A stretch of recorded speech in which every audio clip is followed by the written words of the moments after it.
le sommaire de l'actualité. Second tour de l'élection présidentielle sénégalaise, les soutiens pleuvent pour Macky Sall, l'adversaire du président Abdoulaye Wade chez Y'en a marre ce vendredi. Une rencontre en ce moment avec Ousmane Tanor Dieng et le soutien de Moustapha Niasse et de Youssou Ndour jeudi. Consigne de vote de Cheikh Béthio Thioune en faveur de Maître Abdoulaye Wade, le guide moral des Thiantakoun dit tenir ce ndigal de son marabout, feu Serigne Saliou Mbacké, version que conteste l'ancien porte-parole du défunt khalife général des Mourides. Le ndigal, nous l'analyserons avec notre invité, le journaliste Madior Fall, rédacteur en chef de Sud Quotidien. Un candidat infortuné, Cheikh Bamba Dièye, 5e au classement général, n'a pas gagné dans la ville dont il est le maire. À Saint-Louis, certains parlent d'échec. Et puis les doléances des personnes handicapées aux candidats qualifiés pour le deuxième tour. 2 dossiers sur la table du futur président de la République. Un programme national de soutien social et sanitaire ainsi que l'application de la loi d'orientation sociale pour les handicapés. Bienvenue dans l'incontournable.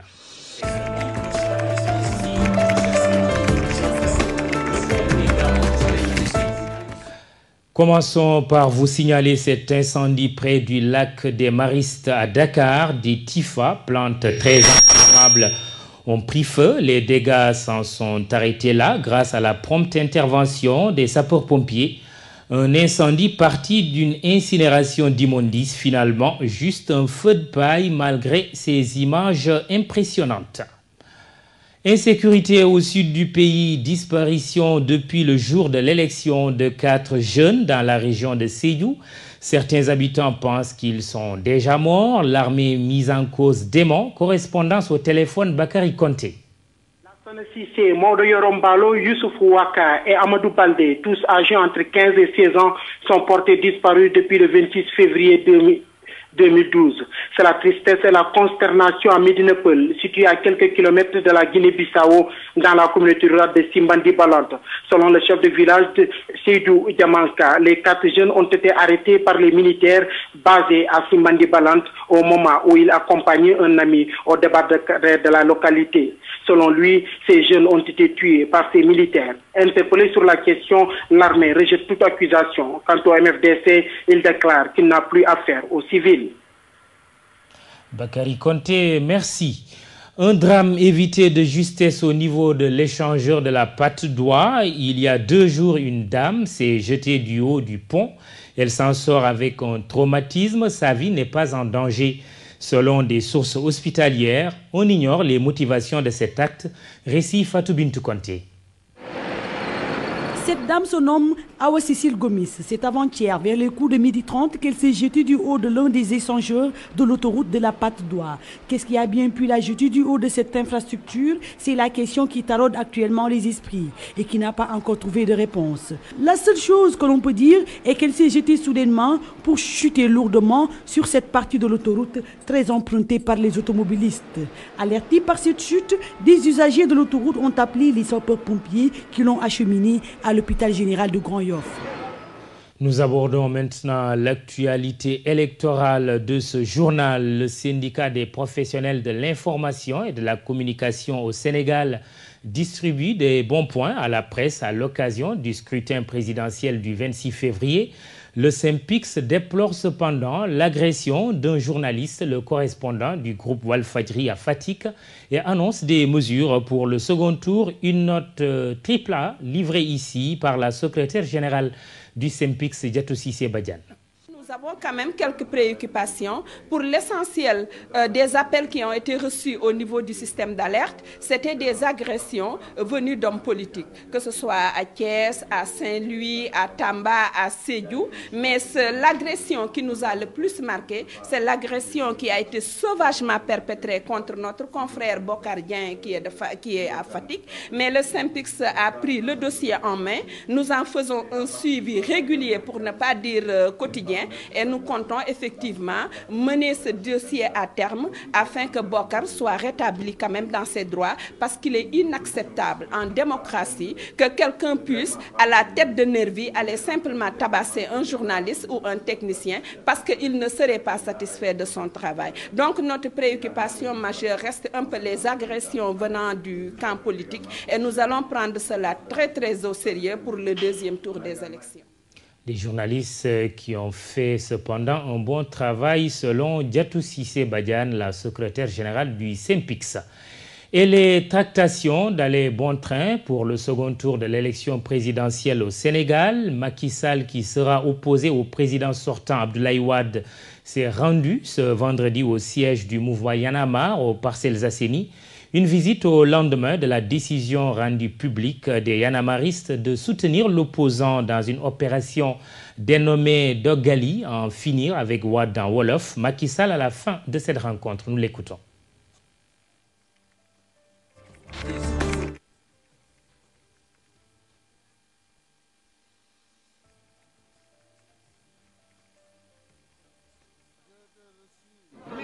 Par les membres du mouvement, j'ai rencontré une jeunesse très consciente, une jeunesse engagée, patriotique, une jeunesse citoyenne qui m'a réaffirmé les principes pour lesquels le mouvement Y en a marre a été créé ici dans cette maison au mois de janvier 2011.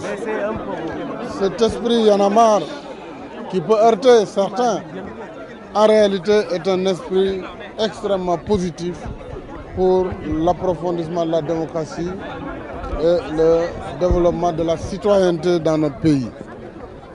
Fadel Barro et ses amis ont montré leur choix irrévocable de poursuivre le combat qui a été entamé depuis plusieurs mois à travers ce second tour de l'élection présidentielle. Ils ont dans ce cadre décidé, à travers l'opération Dogali, de poser le dernier jalon et donc de soutenir ma candidature pour une victoire du camp du peuple au soir du 18 mars.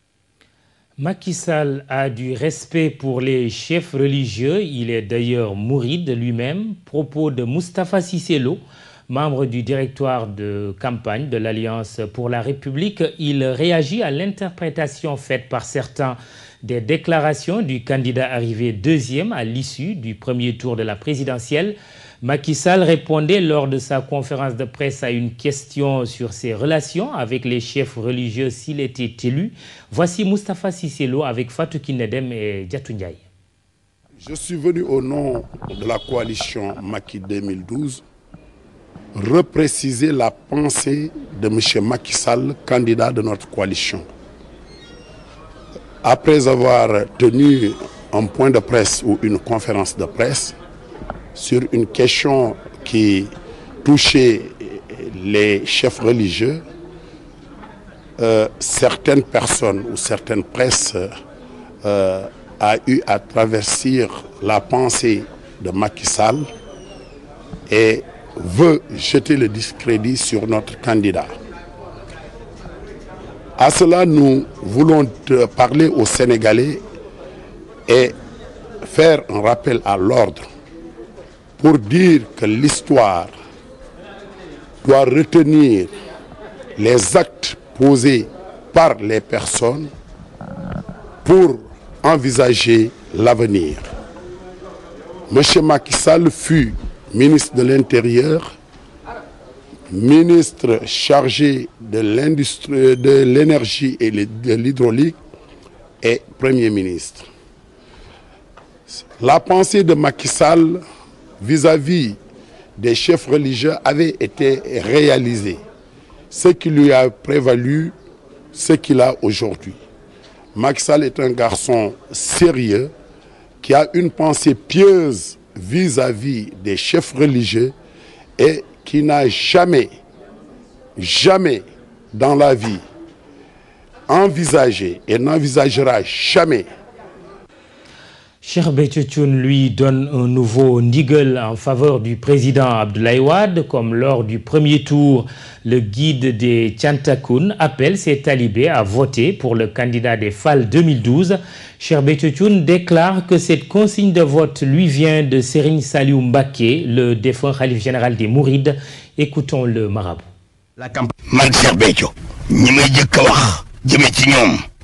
Moi, Cheikh Béthio Thioune, je m'adresse en premier lieu à mes talibés, communément appelés les Thiantakoun. J'ai reçu un ndigal de Serigne Saliou Mbacké, notre marabout, qui nous demande de soutenir Maître Abdoulaye Wade pour l'élection présidentielle. J'ai reçu le ndigal à la veille du scrutin et en ce moment, la campagne était terminée. C'est pourquoi tout le monde n'était pas informé de ce ndigal que j'ai reçu dans un rêve. Il y a un second tour. Cheikh Saliou a parlé avec moi, mais je ne peux pas dévoiler tout ce qu'il m'a dit. Sachez simplement que Cheikh Saliou Mbacké m'a donné un ndigal pour que nous soutenions Maître Abdoulaye Wade pour sa réélection.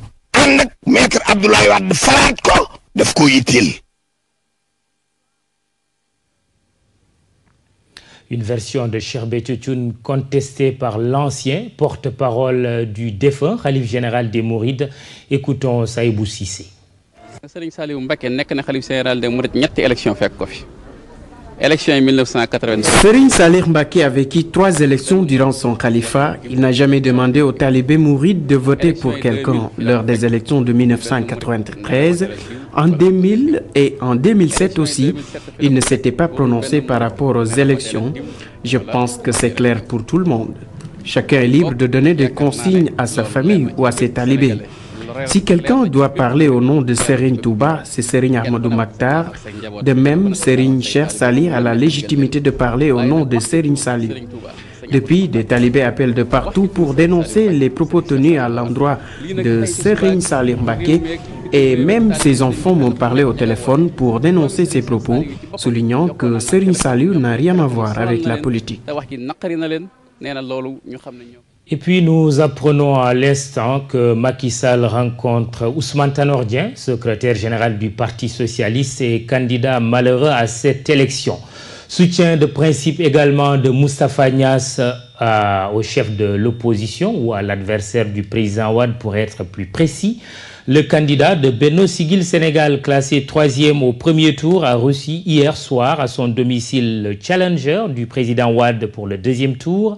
Un soutien de principe puisque Niasse entend, avec sa coalition, approfondir les discussions avec la coalition Macky 2012. Compte rendu, Daniel Diouf, Diafaraba. Quelques instants de serment de main et d'embrassade pour installer une ambiance d'entente. La presse profite du cérémonial pour immortaliser ces moments. Mais pour un huis clos entre les deux parties, les journalistes sont priés de vider les lieux. Après un tour d'horloge d'échange, les deux délégations viennent s'adresser à la presse. Macky Sall sur l'objet de sa visite et Moustapha Niasse sur le soutien de principe concédé au candidat de la coalition Macky 2012. Nous nous sommes entretenus très longuement et nous avons une parfaite convergence de vues sur ces questions majeures parce qu'encore une fois, il s'agit d'une communauté de destin, il s'agit d'une réciprocité de perspectives comme l'a rappelé le président Ahmad Dansoko. Et sur cela, nous sommes tout à fait à l'aise. Maintenant, il restera des réglages à faire dans les modalités de mise en œuvre, dans les orientations. Et là-dessus, je crois que d'ici quelques jours, nous serons fin prêts pour en tout cas engager l'assaut final et donc poser le dernier jalon d'un changement nouveau, démocratique, d'une alternance nouvelle et démocratique. Moustapha Niasse ne compte pas en tant que personne. C'est la coalition Benno Siggil Sénégal qui a reçu ici, à travers ma personne, le président Macky Sall. La coalition dira de la manière la plus claire, en temps opportun, comment elle va faire dans son soutien à Macky Sall. C'est ça que je peux vous dire pour le moment. Comment elle va soutenir Macky Sall. Je ne peux pas inventer des réponses qui me soient personnelles. J'aurais quitté l'espace commun et partagé de la coalition Benno Siggil Sénégal, dont au moins 12 membres étaient ici présents pour recevoir et honorer le président Macky Sall et sa délégation. Demain, un autre jour, ce samedi au siège des Assises nationales, Macky Sall assiste à une réunion du Conseil national de pilotage des Assises nationales, sans doute pour définir les conditions d'un soutien, déjà de principe. À suivre donc, un candidat malheureux qui est resté bien muet depuis la publication des résultats du scrutin du 26 février. Cheikh Bamba Dièye, arrivé 5e, n'a toujours pas parlé. Le maire de Saint-Louis, qu'il est, n'a pas été maître chez lui. Dans la capitale du Nord, le mot échec est évoqué, même si Bamba Dièye a gagné des points par rapport à 2007. Pour comprendre, Mohamed Nabissila. Dans le département de Saint-Louis, Cheikh Bamba Dièye occupe la 5e place sur la liste des 14 candidats à l'issue du premier tour de l'élection présidentielle. Avec 4 795 voix, il vient derrière Abdoulaye Wade, 25 955 voix, Macky Sall, 14 575 voix, Ousmane Tanor Dieng, 9 409 voix et Moustapha Niasse, 6 897 voix. Parmi ses poursuivants immédiats, Idrissa Seck, qui n'a eu que 4 400 voix, alors qu'en 2007, le maire de Thiès était arrivé à Saint-Louis, 2e derrière Abdoulaye Wade. Aujourd'hui, beaucoup se désolent du mutisme du maire de Saint-Louis depuis la publication des résultats. Certains précisent que c'est dû à sa déception à la suite de ses mauvais résultats à cette présidentielle, tandis que d'autres, notamment ses partisans, estiment que leur leader a eu un comportement qui les honore, d'autant plus que le seul combat qui vaille est le départ de Abdoulaye Wade du pouvoir. Quoi qu'il en soit, le constat d'échec est bien là pour un maire qui n'a même pas gagné sa commune, se situant loin derrière le premier de la liste, Abdoulaye Wade, qui a quintuplé le score de Cheikh Bamba Dièye. La longue absence du maire candidat retenu pendant la campagne à Dakar pour les besoins de la lutte contre la candidature de Wade, le manque de moyens, le mécontentement de certains citoyens ou acteurs économiques hostiles à sa politique d'administration de la commune et le manque d'organisation du FSDBJ local sont autant de raisons qui justifient la débâcle de Cheikh Bamba Dièye à Saint-Louis. Toutefois, l'échec peut être atténué et il n'en est pas un, selon certains observateurs de la scène politique qui précisent que de 1032 voix lors de la dernière présidentielle, Bamba Dièye est arrivé à totaliser 4 795, quadruplant le score de 2007. Aujourd'hui, il est invité à rompre son mutisme car son silence inquiète plus de... Voyons maintenant les attentes de certaines couches de la population sénégalaise du prochain président de la République. Les personnes handicapées n'ont qu'une ou deux choses à la bouche: application de la loi d'orientation sociale et programme national de soutien social et sanitaire. Un document d'Aminata Mbaresso, image Adama Gueye. Siège national des handicapés moteurs du Sénégal. Dans ce lieu, on exerce plusieurs activités. Ndaïndak Diop a jeté son dévolu sur la couture. C'est avec peine que cet handicapé fait la navette entre son domicile et son lieu de travail. Je quitte 8 heures chez moi pour aller au travail, mais il faut compter vers les 10-11 heures pour arriver à destination. On a des difficultés dans le transport public. Les apprentis aussi ne nous comprennent pas. Ndaïndak, c'est aussi une athlète. Dans son compte, elle a remporté 4 médailles d'or pour le Sénégal. Aujourd'hui, elle se désole du manque de considération des autorités sportives à son endroit. Je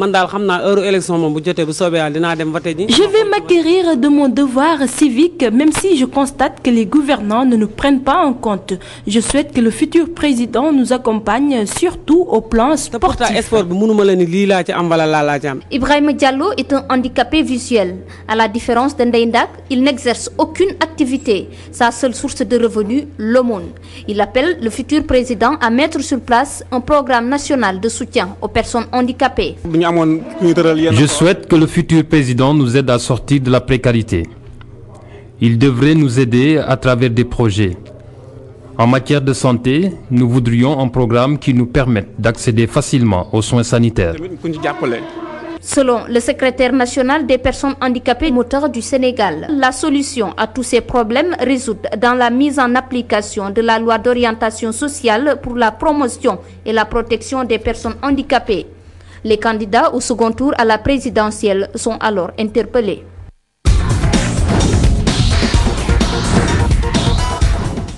Mme Fatou Ndoye, bonsoir. Bonsoir, Ravi de te retrouver, ça faisait longtemps. Tout le plaisir est pour moi.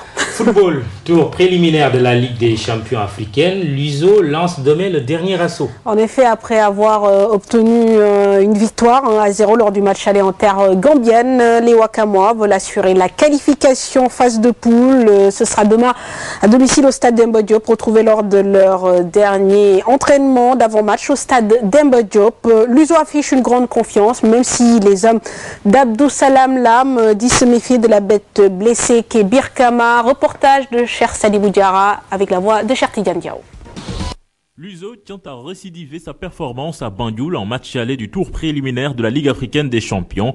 L'équipe de Ouakam est prête à parachever le succès pour se qualifier au prochain tour. Dès après la fin du premier match, avec une victoire de notre côté, bon déjà on envisageait la majorité avec beaucoup de sérénité, mais aussi beaucoup de concentration et de sérieux.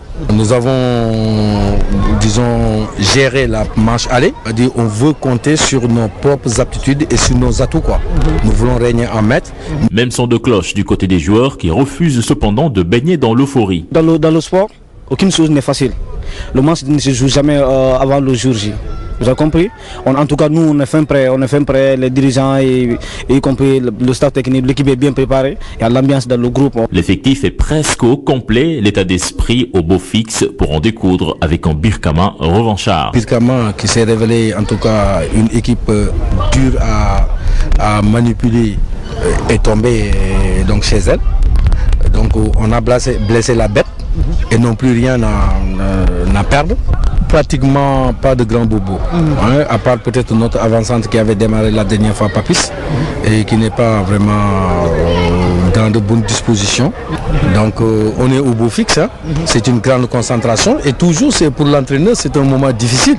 Après avoir travaillé avec 22 jours, quand même d'en choisir 18 qui rentrent à l'hôtel pour préparer le match. L'espoir du football sénégalais en Coupe d'Afrique des clubs repose essentiellement cette année sur l'USO, donc interdiction de se rater ce samedi si l'on sait qu'au prochain tour, l'occasion est belle de se mesurer face à l'ogre africain, l'Espérance de Tunis. En Coupe CAF, Mamfatou, le Casa va tenter de renverser la situation. Oui, après avoir perdu 1-0 en terre gambienne, là également, les sudistes n'auront d'autre choix dimanche que de s'imposer devant l'équipe de Gamtel, le Casa Sport, qui s'est bien préparé ces derniers jours grâce à des matchs amicaux et espère franchir cette étape. Reportage de Saher Insadio. Tombeur de Nyari Tali l'année dernière en Coupe UFOA, le Gamtel a repris cette année une option pour les préliminaires de la Coupe CAF. En remportant la première manche par 1-0 devant le Casa Sport il y a 2 semaines à Bakau. Depuis un certain temps, on est en regroupement et les gars sont motivés. Vous savez, le Sénégalais, quand il a dos au mur, quand il est challengeux, c'est là où il est plus concentré, et plus fort et plus rationnel. Mais s'il est favori, il fume la pipe et on peut le surprendre. Ce qu'on dit en Wolof, Soufori Yombe, ce que fait Yafé. Mais les sudistes qui devront vaincre au match retour pour reprendre la course semblent cette fois-ci bien prêts pour leur prochaine sortie. Quand je joue contre un adversaire qui, en me marquant un but, a pris le ballon de sa base arrière, traversé ma médiane, écartelé ma défense et marqué le but, j'ai peur. Je dis que cet adversaire, quand je le rencontrerai, il pourra faire ça. Mais si c'est sur défaillance individuelle, le terrain étant bien arrosé, le défenseur qui glisse et tombe, le gars marque, tu rectifies. Ça ne pourra pas arriver. Et là, je dis que nous sommes très confiants et je pense que comme nous sommes challengeux, et le Sénégalais, s'il est challengeux, il est très concentré et dangereux. Avec un effectif au complet, mis à part Stéphane Badji, un état d'esprit parfait, la bande à Mamadine est plus que jamais déterminée pour remporter la manche à domicile. Nous, on est les maîtres chez nous. Chaque jour, je le dis quoi. Chez nous, on est les maîtres. Dimanche, on va essayer de faire le maximum pour essayer de remporter la victoire. Mais Stéphane, il nous a beaucoup manqué, franchement. C'est un leader. L'effectif est complet, à part qu'il n'y a pas de bobo, personne n'est blessé, à part que ça, sinon, jusqu'à présent. Bien sûr, la qualification est possible. Nous, on vient avec un mental de conquérant, on vient pour nous qualifier. Nous déjà. Quoi qu'il en soit, l'espoir est permis dans les deux camps, en vue du match retour prévu ce dimanche à Dakar, à Demba Diop. Nous en parlions déjà hier de la reprise de la Ligue 1, alors que certains matchs étaient prévus ces samedi et dimanche. On devra attendre lundi pour voir les joueurs professionnels fouler les pelouses des stades. Vous découvrez le programme de cette 5e journée à l'instant à Espiquignari Italie. Ce se jouera lundi à 17h à la San Diego. Guédiawaye FC, compagnie sucrière sénégalaise, prévue au stade Amadou Barry à la même heure le même jour. Et puis mardi 6 mars au stade Demba Diop, Duc contre Diambar, ce sera à 16h. Et à 18h, US Gorée contre Linguère. Cette 5e journée prendra fin mercredi au stade Ngalandou Diouf avec le match Yakar US Ouakam Mamadou. Peut-être que les Lions ne l'auront pas comme sélectionneur. Le champion d'Afrique Hervé Renard en passe de renouveler son bail avec la Zambie. Alors qu'il était convoité, comme vous venez de le souligner, par de nombreux pays depuis son succès donc avec la Zambie et à la dernière CAN, Hervé Renard est tout près de prolonger son bail avec la Fédération zambienne de football. Le technicien français, dont le contrat s'achève en décembre prochain, doit signer un contrat de 2 nouvelles années. Dans les prochains jours, le nouvel objectif assigné à Hervé Renard sera une qualification inédite à la prochaine Coupe du Monde prévue au Brésil en 2014. Merci Mam Fatou. Le lion et le renard, l'histoire se poursuit.